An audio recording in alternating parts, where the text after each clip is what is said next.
আবারও হাসিম দাদা জলের নিচে ডুব দেন। এভাবে একটার পর একটা ড্রাম লাগাতে থাকেন। কাজটা যেন এক যুদ্ধ।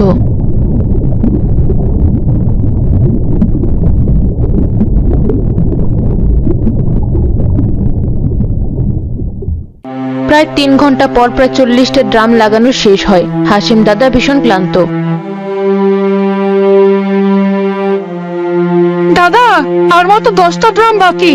তুমি এবার উঠে এসো, তোমার শরীর আর চলছে না। বাকি কাজটা আমরা চেষ্টা করে দেখি। না, যে কাজ আমি শুরু করেছি সেটা আমি শেষ করব। মাঝপথে হাল ছেড়ে দেওয়া আমার রক্তে নেই। আর কয়েকটা মাত্র।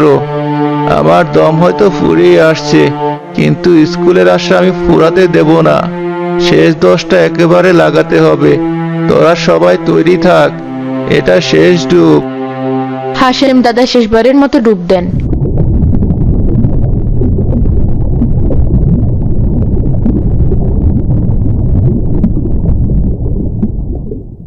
এবার অনেকক্ষণ সময় কেটে যায়। জল থেকে কোনো বুদবুদও ওঠে না। দড়িটাও স্থির থাকে। দাদা, দাদা তো আর উঠছে না। রফিক ভাইয়া, দাদা কি বিপদে পড়েছে? দাদা কোথায় গেল?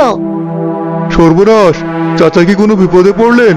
তার দম ফুরিয়ে গেল না তো? চলো আমরা সবাই ঝাঁপ দেই, আর অপেক্ষা করা ঠিক হচ্ছে না।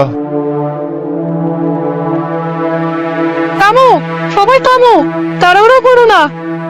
দাদা, দাদা বলেছিল। ঠিক সেই মুহূর্তে একটা আশ্চর্য ঘটনা ঘটে।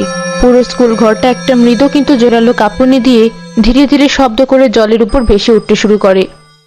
ওই দেখো, ওই দেখো, স্কুলটা ভাসছে। হাসিম দাদা পেরেছে, আমাদের স্কুলটা ভেসে উঠেছে। বাঁধের উপর থাকা শত শত মানুষ অবাক হয়ে তাকিয়ে দেখে টিনের চালের স্কুল ঘরটা একটা বিশাল জাহাজের মতো জলের উপর দুলছে। আর তার পাশে নিস্তেজ অবসন্ন অবস্থায় ভেসে উঠছেন হাসিম দাদা। চাচা, চাচা, আপনি ঠিক আছেন?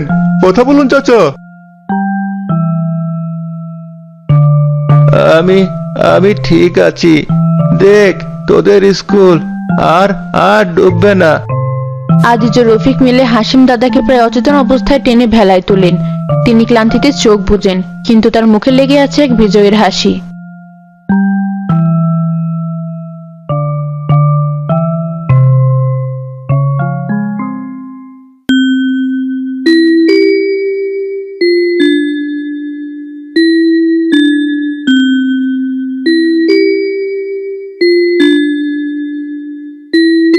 আমার সাহসী ছাত্রছাত্রীরা সবাই এসে গেছো? বাহ, আমি তো ভেবেছিলাম এই বন্যায় হয়তো আর ক্লাসে নেওয়া যাবে না। আপা, আজ কি পড়াবেন? আমার তো বইগুলো সব ভিজে গিয়েছিল। দাদা ওগুলো রোদে শুকাতে দিয়েছে, কিন্তু পাতাগুলো সব ফুলে গেছে। আমার অঙ্ক খাতাটা পাওয়া যায়নি আপা, মনে হয় স্রোতে ভেসে গেছে। কোনো চিন্তা নেই, আজ আমরা কোনো বই থেকে পড়বো না। আজ আমরা আমাদের জীবন থেকে পড়বো, আমাদের চারপাশ থেকে পড়বো। বলতো, এই যে আমাদের স্কুলটা জলের উপর একটা নৌকার মতো ভাসছে, এটা কার জন্য সম্ভব হয়েছে? হাসিম দাদার জন্য। ঠিক। তাহলে আজ আমরা আমাদের ডুবুরি দাদাকে নিয়ে একটা রচনা লিখব। যার লেখা সবচেয়ে ভালো হবে, সবচেয়ে আন্তরিক হবে, তাকে আমি আমার নিজের পক্ষ থেকে একটা নতুন খাতা আর একটা নতুন কলম উপহার দেব। আপা, আমি লিখবো। আমি তো সব নিজের চোখে দেখেছি।